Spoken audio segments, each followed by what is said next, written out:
Bom dia.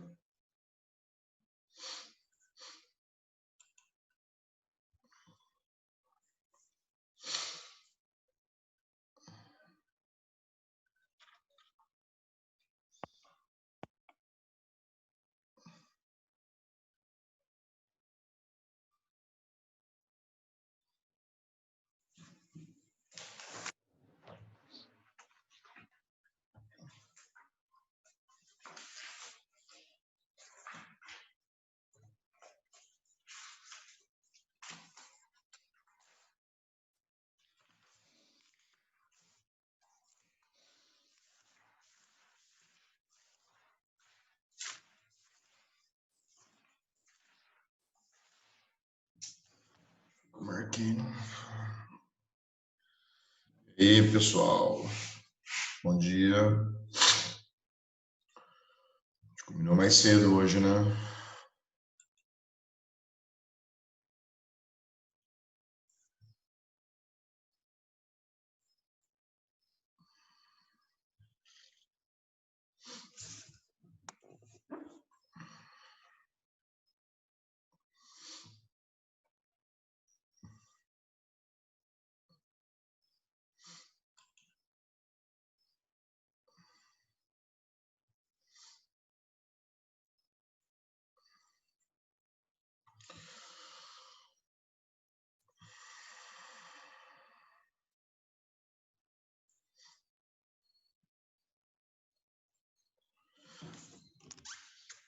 Ó, vamos começar. Tem alguém do terceiro ano aí ou só o pessoal do cursinho? 6 pessoas. Acho que começar mais cedo não foi uma boa ideia não, Carol. Vocês todos são do cursinho? Não tem ninguém do terceiro aí?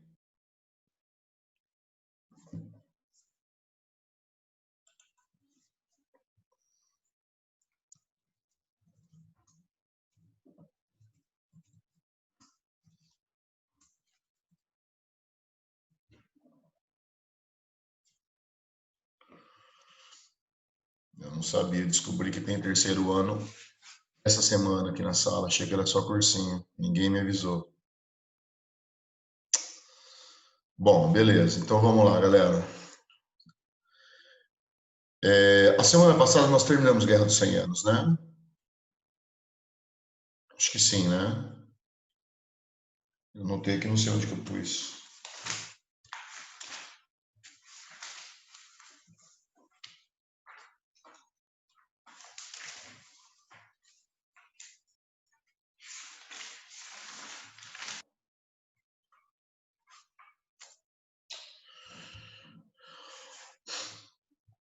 Ei, menininhas, nós terminamos Guerra dos 100 Anos, aula passada? Acho que sim, né?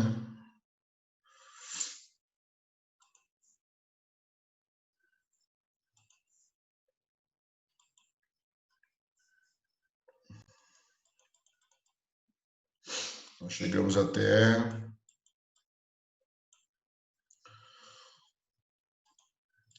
Cheguei a comentar do Eduardo, Príncipe Negro, né?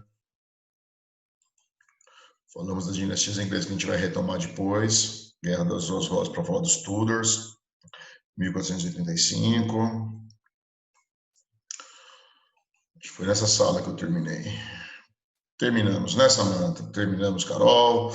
Então, legal. Então, vamos lá. Vamos começar uma aula hoje, que são as cruzadas. Já coloquei para gravar.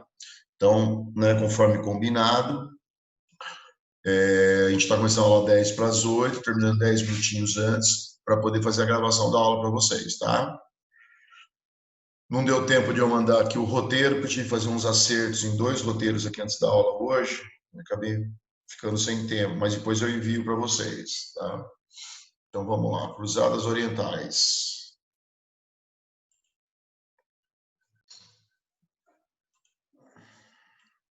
Então é o seguinte, meninada. Vamos rapidinho, mais ou menos, porque tem alguns assuntos aqui que eu não sei se vocês aprofundaram, que é a questão do Império Bizantino, questão dos árabes. Então eu vou dando um toquezinho para vocês. Então, a gente está na Baixa Idade Média, falamos da Guerra dos 100 Anos, vamos falar das Cruzadas, e a semana que vem a gente fala do Renascimento. Aí a gente encerra a Baixa Idade Média e já entra em Idade Moderna, tá bom? Aí é o seguinte, quando a gente fala Cruzadas Orientais, do século XI ao século XIII, aqui a gente tem uma iluminura muito bacana, ó, do século XIII, né, mostrando Pedro o Eremita, que logo depois do Concílio de Clermont conduziu pessoas muito pobres em direção a Jerusalém, acreditando que só os pobres libertariam a Terra Santa, e acabaram sendo massacrados pelos turcos otomanos. Então é uma iluminura muito bonitinha, ó, do século XIII, olha que legal. Tá? Qual é o contexto histórico das cruzadas? Então aqui a gente tem o Papa, né, o Papa que a gente vai estudar hoje, que é o Papa Urbano II, né, convocando as cruzadas. Então vamos começar a trabalhar aqui. O que foram as cruzadas, galera? 8 ao todo. É um movimento militar iniciado no final do século XI. Eu já vi materiais focando cruzadas século XII e XIII, porque é muito final do século XI, mas é século XI ainda, 1095, Concílio de Clermont. Então, é um movimento militar iniciado no final do século XI, né, 1095. Eu poderia colocar 1096, que é a primeira cruzada, mas não estou colocando 95, que é o Concílio de Clermont. Essas cruzadas, elas foram articuladas pela Igreja Católica. Então, o primeiro personagem protagonista importante que nós temos aqui, a Igreja Católica. Tá? A primeira cruzada, as primeiras cruzadas, galera, num primeiro momento, está sob liderança da nobreza francesa, tanto que ela foi convocada na França, Clermont, Concílio de Clermont. Aí nós vamos ver que, como foram 8 cruzadas, elas vão tomando características e especificidades muito próprias. Tá? A justificativa inicial, né, no Concílio de Clermont, em 1095, do Papa Urbano II, ele tem um profundo caráter religioso. Qual que é o caráter religioso? O de libertar o Santo Sepulcro, localizado lá na cidade de Jerusalém. Aí eu quero que vocês fiquem atentos à data, não decorando, mas contextualizando. Jerusalém, que desde 1078, então o Concílio de Clermont é 95, desde 1078, final aqui ó, do século XI, está sob domínio dos turcos seljusitas. Então, cuidado que eu vejo muito aluno confundir isso. Não é domínio árabe, é domínio turco. O que as pessoas confundem é que os turcos seljusitas e os árabes, eles são islâmicos. Então, vocês estudaram os árabes. Né? O Maomé, que nasceu em 570 e morreu em 632, século VII. Após a morte dele, a gente tem a expansão árabe, pelo que hoje chamamos Oriente Médio. E os árabes dominaram a Terra Santa, dominaram Jerusalém. Acho que eu cheguei a comentar com vocês na aula passada. Eles dominam Jerusalém logo no início, logo depois da morte do Maomé, 636. Porque Jerusalém é o lugar onde aconteceu a ascensão espiritual do Maomé. Maomé, numa das suas orações do deserto, fez a viagem noturna, o espírito dele sai do corpo dele, vai até Jerusalém, e em Jerusalém, sobre as ruínas do templo que nós estudamos em Roma, que foi destruído em 70 pelo Tito, filho do Vespasiano, o Maomé ele ascende aos céus. Então é uma crença religiosa islâmica. Viagem noturna do espírito de Maomé, ao chegar nas ruínas, né, das ruínas do antigo templo de Jerusalém, ele ascende aos céus. Então Jerusalém, as ruínas viraram um lugar sagrado para os árabes. Por isso que na sequência, anos depois, Jerusalém já sob domínio árabe, sobre as ruínas do antigo templo, foram erguidas 2 mesquitas gigantes, que é o Domo da Rocha e a mesquita de Al-Aqsa, tá? Que é o terceiro lugar mais sagrado do mundo islâmico. O primeiro é Meca, Medina, depois Jerusalém, porque você tem Al-Aqsa e o Domo da Rocha. Essas 2 mesquitas que foram construídas sobre o lugar em que houve a ascensão espiritual do Maomé. Por isso que ela é sagrada para cristãos, nós vamos estudar hoje, Santo Sepulcro. Ela é sagrada para os judeus, foi lá que Salomão ergueu o templo, destruído mais tarde pelos assírios e depois pelos romanos, ficando só as ruínas. E é sagrado para os islâmicos também, então é sagrado para as 3 religiões monoteístas, tá bom? Então você tem hoje aquela imagem que acho que todo mundo já viu pela televisão, o Muro das Lamentações, aí tem uma escadinha, subiu essa escadinha, você já vai ver a chamada Esplanada das Mesquitas, 2 mesquitas gigantescas, que para os islâmicos é um dos seus lugares mais sagrados. Para os judeus ortodoxos, essas mesquitas deveriam ser destruídas para se reerguer o templo pela terceira vez e esperar a vinda do Messias. Então você tem esse imbróglio religioso entre islâmicos, judeus e cristãos até os dias de hoje. Beleza? Então as cruzadas têm essa justificativa religiosa no primeiro momento, a de libertação do Santo Sepulcro. Santo Sepulcro, sepulcro, local onde Cristo teria sido, não se tem exatidão, nem provas históricas cabais de que foi lá que Cristo foi enterrado e ressuscitou. Mas a crença cristã é de que lá Cristo foi enterrado. Aí nós estudamos isso. Constantino, que fundou a cidade de Constantinopla, a esposa dele fez uma viagem em Jerusalém, ficou impressionado com o local onde Cristo teria sido enterrado e ressuscitado, e aí começou a criação da Igreja do Santo Sepulcro, a construção da Igreja do Santo Sepulcro, que ela foi sendo terminada anos, séculos depois, tá? Aí o que acontece então? Jerusalém, que um dia esteve sob o domínio árabe, agora está sob o domínio dos turcos e seus jusitas. Então você percebe os turcos nesse processo de expansão do Oriente em direção ao Ocidente, beleza? Enquanto os árabes dominaram do século 7 ao século 11, os árabes cobravam impostos dos cristãos para frequentarem seus lugares sagrados, inclusive o Santo Sepulcro. Então havia uma relativa, para não falar total, tolerância religiosa nesse sentido. Os árabes, que dominam Jerusalém do 7 ao 11, mantinham uma relação de tolerância religiosa com os cristãos. Não havia perseguições religiosas a eles cristãos. E os cristãos tinham acesso aos lugares sagrados desde que pagassem certos impostos, determinados impostos, a eles árabes, que dominavam Jerusalém. A chegada dos turcos seljusitas, essa relação mudou, porque os turcos passam a proibir cristãos de terem acesso aos seus lugares sagrados. Era muito comum, por exemplo, cristãos europeus irem para Jerusalém para conhecer a Igreja do Santo Sepulcro. Só que a partir do momento que os turcos dominam, 1078, os cristãos passam a ter dificuldade de ter acesso a Jerusalém, passam a ter dificuldade de ter acesso à Igreja do Santo Sepulcro. Então criou-se uma imagem naquele momento muito negativa dos turcos islâmicos. Aí na cabeça do europeu, durante muito tempo, confundir árabe e turco como se fosse tudo a mesma coisa, porque ambos são cristãos. Tá bem, galera? Tudo bem? Tá? Então as cruzadas, eles são um movimento militar. Se é um movimento militar, galera, quem os conduz do ponto de vista militar é a nobreza europeia. Num primeiro momento, a nobreza francesa. Posteriormente, pelos reis. Quais reis em especial? Inglaterra, França, Sacro Império Romano Germânico, tá bem? Mas num primeiro momento a nobreza francesa, depois os reis. Reis ou nobreza, ambos pertencem à nobreza, ao segundo estado, porque são os nobres que conduzem a guerra. Qual é o papel da igreja? Organização política, articulação política junto com a nobreza e com os reis, orientação espiritual, né? Vai se criar a crença nas cruzadas de que quem participasse delas, você tinha o perdão de todos os seus pecados. Tanto que aquele filme sobre as cruzadas mostra isso. Um cara que tem a mulher dele se mata por ter perdido o filho dela, né? Aí ela se mata. Cristão que se mata não tem direito ao paraíso, tanto que é decapitado. Mesmo depois de morto, a cabeça é cortada. E aí esse cara mata um padre, então ele comete um crime.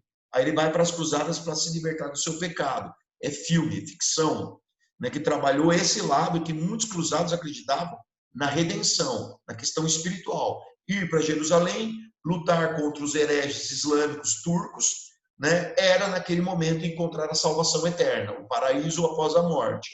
Só que, por trás dessa questão espiritual, dessa justificativa espiritual, existem fatos históricos, que são interesses políticos, econômicos, desses dois grupos mais importantes, que são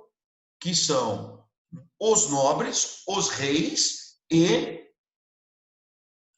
que são os nobres, que são os reis e a Igreja Católica. Tá legal, galera? Beleza? Tudo bem até aqui? Tá? Eu não estou vendo o chat. Se alguém quiser abrir o áudio. Deixa eu ver o chat aqui. Tem sim, sou do terceiro. Bom dia. Cadê a Gabriela? Deixa eu ver, Gabriela. Você, Gabriela? Cristina? É, né? Prazer, professor Edgar, professor do terceiro ano, tá bom?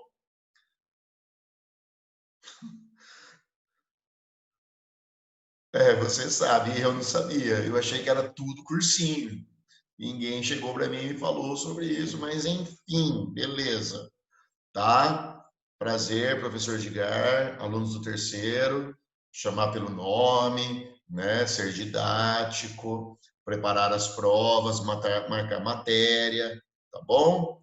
Esse bimestre nós usamos a nota do MOJ. A partir do próximo bimestre nós vamos começar a fazer prova. Então, a molecada do terceiro que não participar das aulas de sábado vai rodar comigo, porque eu vou fazer prova cabeluda a partir das aulas que nós temos, porque eu não estou vendo muito aluno participando aqui, não. Aluno do cursinho tem essa, participo, não participo, fazer o quê? Estou pagando, vai participar, a decisão é sua. Terceiro ano não tem escolha, tem que assistir a aula, porque nós vamos dar a prova em cima das aulas. Gabriela, você faz um favor para mim, que o Gustavo pediu, fazer um print da chamada para passar para ele, que a gente vai começar a fazer essa chamada todo sábado também. Para eu não perder tempo, vou pedir para você fazer isso para mim. Tá? Faz um printzinho aí dos alunos que estão na sala e depois, não sei se o Gustavo entra em contato com você. Obrigado, Gabriel. Valeu. Gabi do terceiro ano. Então vamos voltar lá. Tudo bem até aqui, galera? Beleza? Fui? Então vamos continuar aqui. Olha só, vamos lá, cruzadas. Então é o seguinte, então nós temos aqui esse contexto, tá? Aqui eu tenho a igreja do Santo Sepulcro, que é uma coisa impressionante, né? Ela começou a ser construída pelo Constantino, encontraram uma marca do Constantino, que é uma prova histórica que começou por ele, sempre houve esse debate. Essa igreja, ela fica dentro do Santo Sepulcro, eu não coloquei a imagem, poderia ter colocado. A entrada do Santo Sepulcro, uma portinha, você entra, aí lá dentro você tem a igreja, aonde Cristo teria sido enterrado e ressuscitado. Então, para os cristãos, isso é uma coisa muito forte, tá? Aqui começa uma aula, galera, que a gente tem que começar a trabalhar. Então, é o seguinte, a Igreja Católica, que vai, no Concílio de Clermont, em 1095, convocar a nobreza francesa para um movimento militar, para um movimento, uma saída militar da Europa em direção a Jerusalém, para libertar Jerusalém do jugo turco, do jugo islâmico, essa igreja ela tem que ser entendida que vive um momento de crise, tá? E isso aqui eu preciso explicar para vocês, porque vocês têm muita dificuldade ao ler sobre esse assunto. Então é o seguinte, a Igreja Católica, molecada, vive um contexto da chamada querela das investiduras. Toma cuidado com isso. Eu falei que a igreja vivia um momento de crise, não de decadência. Ao contrário, a igreja sairá dessa crise fortalecida e muitos historiadores vêm chamando os séculos 11 e 13 como inclusive a chamada Era dos Papas. Tá bem, galera? Essa crise ela vai se iniciar a partir da chamada querela das investiduras. O que significa a palavra querela? Querela é conflito. Estou numa querela, estou num conflito em relação às investiduras. Por isso, querela das investiduras. E estava em crise com a nobreza germânica. Pode falar. Alguém quer falar comigo? Então, a igreja...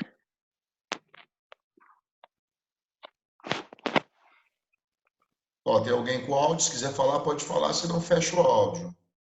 Vamos lá? Então é o seguinte, então a Igreja Católica estava vivendo um momento da querela das investiduras, desse conflito em torno aqui das investiduras. E isso estabeleceu uma crise com a nobreza germânica, desde o reinado de um cara chamado Henrique IV, eu vou explicar para vocês. Olha a data, 1056, 1106. Então está nesse contexto, né, das cruzadas, 1095, tá aqui, ó, tá bom? Então o que é a querela das investiduras? Vamos trabalhar, e é legal porque eu falo de outros assuntos aqui. Então é o seguinte, ó, aí eu sou chique e coloquei em espanhol, tá, galera? Tem uma explicaçãozinha aqui que fixa, talvez, quem quiser olhar depois mais tarde. Então, querela das investiduras. Qual é a causa? Ó, primazia papal em relação a qualquer poder. Na verdade, é o seguinte, a primazia do poder da igreja perante a nobreza. Quem são os personagens envolvidos na querela das investiduras que eu vou explicar aqui? Ó? É o Gregório VII e é o imperador Henrique IV, né, que eu citei para vocês aqui em cima. Tá? e o Henrique IV, 1056, 1106. Tá bom? Acontecerá a excomunhão de Henrique IV, eu vou explicar, tá? A humilhação a canossa, que é o Henrique IV buscando o perdão do Gregório VII, tudo isso aqui eu vou explicar para vocês. Uma vez caiu um exercício que eu achei muito legal, que é aquele exercício que não é conhecimento, é uma informação que às vezes atrapalha o aluno. É um discurso do Bismarck, lá na unificação alemã de 1871, século XIX. No discurso do Bismarck, o chanceler Bismarck da Prússia, que vai liderar a unificação alemã, vai ser o primeiro chanceler da Alemanha unificada, né, do Guilherme I, depois eu explico para vocês. No discurso ele diz: nunca mais iremos a Canossa. Ele faz essa referência. Nunca mais nós, alemães, iremos para Canossa. Ele quis dizer: nunca mais nós, alemães, iremos nos humilhar. Depois da unificação alemã, nós vamos nos tornar uma potência hegemônica do continente europeu. Esse era o sonho e o projeto do Bismarck. Realmente, a Alemanha vai virar uma potência, só que, de certa maneira, será humilhada novamente lá na frente, né, perdendo a Primeira Guerra Mundial, o Tratado de Versalhes. Aí, mais tarde, veio o Adolfinho, o Terceiro Reich. Depois a gente trabalha isso com vocês. Então, aqui eu tenho o Gregório e aqui eu tenho o Henrique, na chamada querela das investiduras. Tá? O que aconteceu, galera? Outro lance importante que nós temos que trabalhar aqui, tá? Outro lance que eu quero destacar para vocês aqui é o seguinte: vocês estudaram isso em bizantinos. Em 1054, aí depois eu vou misturar, vocês vão entender que era das investiduras, tá? Em 1054, repare, estou no mesmo contexto histórico aqui, ó, segunda metade do século XI. Tá? Querela das investiduras, 1072. Primeira cruzada, 1096. Tudo na segunda metade do século XI. Ocorreu o que vocês já estudaram, que é o chamado Cisma do Oriente. O que foi o Cisma do Oriente de 1054? O patriarca de Constantinopla, chamado Miguel Cerulário, rompeu com a Igreja Católica, iniciando a organização da Igreja Católica Ortodoxa, que existe até hoje, são os ortodoxos. 3 importantes centros da Igreja Ortodoxa, mas desassociado da Igreja Católica. O rompimento do Miguel Cerulário com a Igreja de Roma no Cisma do Oriente, ele é explicado a partir de inúmeros conflitos dos últimos séculos em torno de uma série de questões que eu só vou recordar aqui com vocês. Não se esqueçam do seguinte: nós estudamos nas nossas aulas vídeo que o Constantino 313, édito de Milão, permitiu o culto cristão. Correto? O Constantino, em 325, convocou o Concílio de Nicéia, quando começou a organizar a Igreja Católica que nós conhecemos hoje. É lá, para mim, que está surgindo a Igreja Católica como instituição. 325, Concílio de Nicéia. E a Igreja Católica que nós conhecemos hoje, que começa a se organizar a partir dali, próximo ao Estado Romano, e sob muita influência do Império Romano. Então, ali começa o chamado Césaropapismo. César, né, imperador romano, papismo, Igreja Católica. O que é o Césaropapismo? É a presença do imperador, no primeiro momento Império Romano, aí depois ainda Império Romano, mas já com o nome Império Bizantino. Nós estudamos isso. É a presença do imperador romano, né, do imperador bizantino, em decisões da Igreja Católica. Só que a interferência do imperador, primeiro imperadores romanos, aí houve a separação. Aí o Império Romano do Oriente prospera, continua com o nome de Império Bizantino. E os imperadores bizantinos continuavam a interferir em assuntos católicos, continuavam a interferir em assuntos da Igreja Católica. Só que os imperadores bizantinos, que são os imperadores romanos do Oriente, se chocavam com a autoridade do Papa, lá em Roma. Porque a Igreja Católica ela vai se fortalecer muito como instituição durante a Alta Idade Média.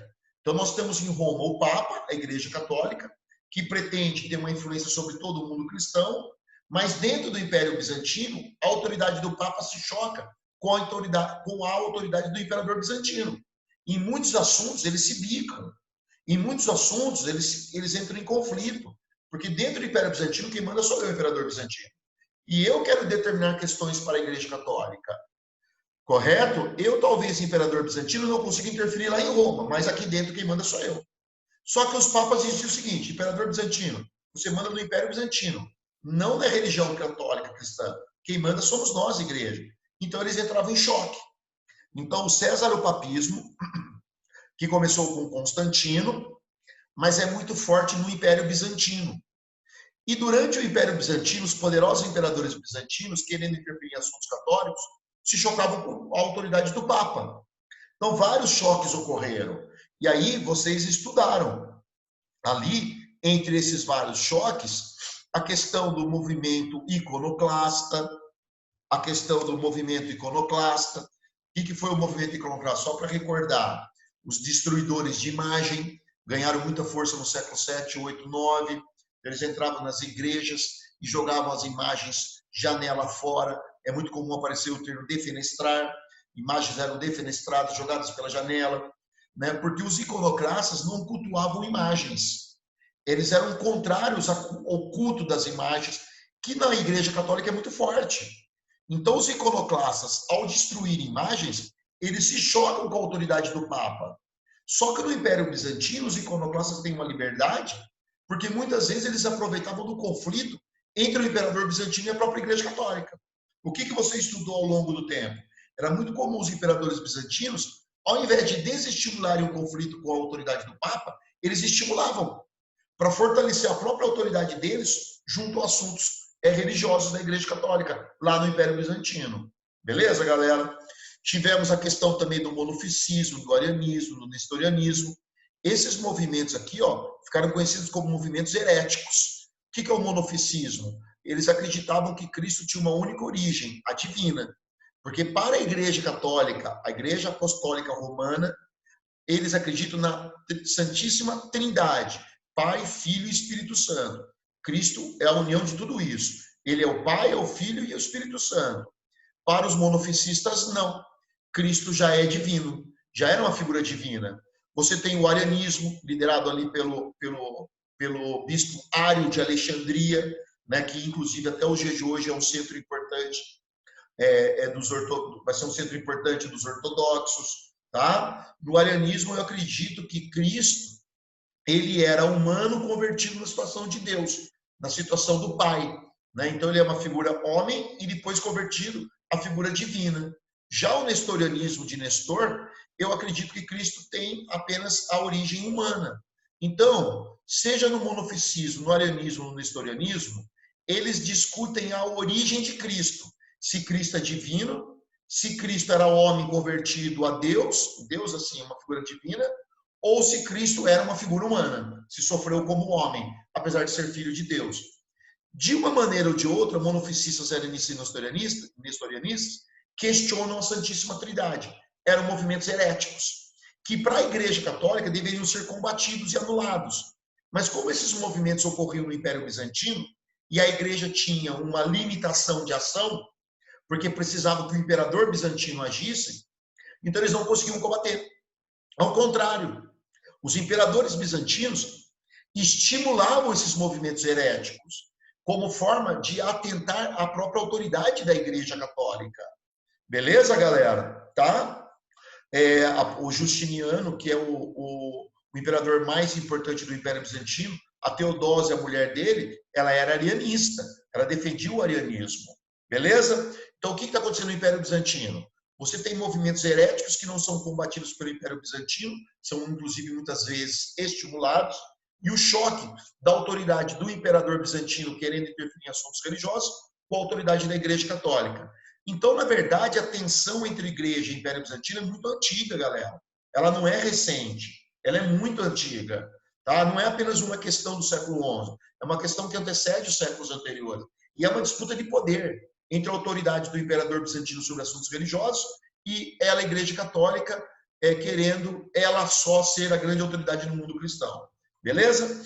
Depois de tanta tensão e durante tantos séculos de tensões, em 1054 ocorreu o cisma do Oriente. O Miguel Celulário acusa a Igreja Católica Romana de nicolaísmo, simonia, de vida desregrada, de falar que representa Deus na Terra, mas usufruir muito mais do bem material do que do bem religioso, do que da questão religiosa. E aí o Miguel Celulário rompeu. Ao romper com a Igreja de Roma, Miguel Celulário começa a organizar a Igreja Católica Ortodoxa, que já nasce submetida à autoridade dos imperadores bizantinos. Então você percebe que por trás de uma questão religiosa existe uma questão política. O Miguel Celulário usou a justificativa do clero lá de Roma ser muito podre, de não representar o cristianismo na terra e romper com a igreja. Mas nós sabemos que por trás dos bastidores o que o Miguel Celulário queria é criar uma nova igreja desassociada de Roma, e essa nova igreja que vai surgir lá em Constantinopla, submetida à autoridade do imperador de Constantinopla, dos imperadores bizantinos, consolidando definitivamente a questão do cesaropapismo. Então, quando você estuda questões iguais a essa, você tem que entender a questão religiosa, mas tem que entender também as questões políticas. Entenderam, galera? Beleza? Então, ocorreu o cisma do Oriente. Aí você tem a distribuição aqui, depois do cisma do Oriente, 1054. Ortodoxos e aqui católicos, tá bem? Então, você tem uma cisão no mundo cristão mesmo, ó. É o cisma do Oriente. Ortodoxos, católicos, submetidos à Igreja Apostólica Romana e esses aos patriarcas ortodoxos. Correto, galera? Aí o que eu vou deixar para a próxima aula aqui, que já deu um sinalzinho que vai cair. Após o cisma 1054, lá em Roma, lá na Europa Ocidental, Central Ocidental, onde a Igreja Católica tem uma autoridade muito grande, ganha força esse movimento chamado Movimento do Mosteiro de Cluny, que não é o único, mas era o mais poderoso. O Mosteiro de Cluny lidera um movimento, galera, em que o clero regular ele é muito forte. O que é o clero regular? É o clero ligado às ordens monásticas, dominicanos, beneditinos, mais tarde franciscanos, que são aquelas ordens religiosas que viviam em mosteiros. E os que viviam em mosteiros tinham uma vida mais regrada, uma vida mais espiritual, menos material. Viviam orando, transcrevendo livros, as iluminuras, desenhando, pintando, construindo, produzindo, trabalhando. Então, eles tinham uma vida espiritual mais elevada e uma vida material menos elevada. Uma outra parte do clero que faz parte da Igreja Católica, que vive, por exemplo, em Roma, essa vive do poder, essa vive do luxo, da ostentação, das relações políticas com a nobreza, detenção de terras, cobrança de impostos sobre servos. Então, esses usufruem de uma vida mais material, mais terrena do que espiritual, mas representava a Igreja Católica. Mas é lá que você vai ter o nicolaísmo, é lá que você vai ter a simonia, tá? Então, após o cisma do Oriente em 1054, ganha força o movimento de Cluny. Existem outros, mas esse é o mais forte. O que o movimento de Cluny diz? O que o clero regular diz? Igreja Católica, clero secular, vocês que vivem na estrutura do poder, papas, cardeais, abades, bispos, vocês muito ligados à nobreza, aos reis, vocês muito ligados ao poder e à questão material. Como vocês têm uma vida desregrada, como vocês vivem na sacanagem, na questão material, carnal, vocês dão aos nossos inimigos os motivos que eles precisam para romper conosco. Foi o que aconteceu no cisma do Oriente com Miguel Celulário. Ele usou a questão do nicolaísmo e da simonia, dizer que o clero católico não representa a espiritualidade cristã, para poder romper, apesar que sabemos que nos bastidores era a questão do cesaropapismo que importava. Beleza, galera? E aí, o movimento Cluny, que já existia, que já fazia críticas ao chamado nicolaísmo e simonia. O que é o nicolaísmo? É um sinônimo para a vida desregrada do clero. O nicolaísmo da Igreja Católica é o alto clero, principalmente papas, bispos, cardeais, abades, que tem uma vida desregrada do ponto de vista espiritual, tem uma vida material, tem uma vida política, tem uma vida desregrada, tem muitas mulheres, tem muitos namoradas, vivem do poder. Então tem aquela vida mundana, apesar de serem representantes da igreja. Praticavam a simonia, negociação de cargos eclesiásticos, venda de objetos tidos como sagrados, né, vender a lasca da cruz de Cristo, e por aí vai.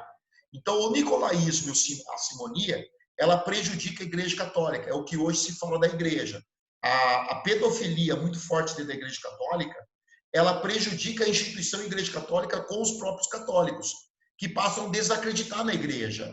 A corrupção que existe dentro da Igreja, do Banco de Roma, faz com que muitos católicos desacreditem da Igreja e deixem de ser católicos e absorvam outras religiões. Beleza, galera?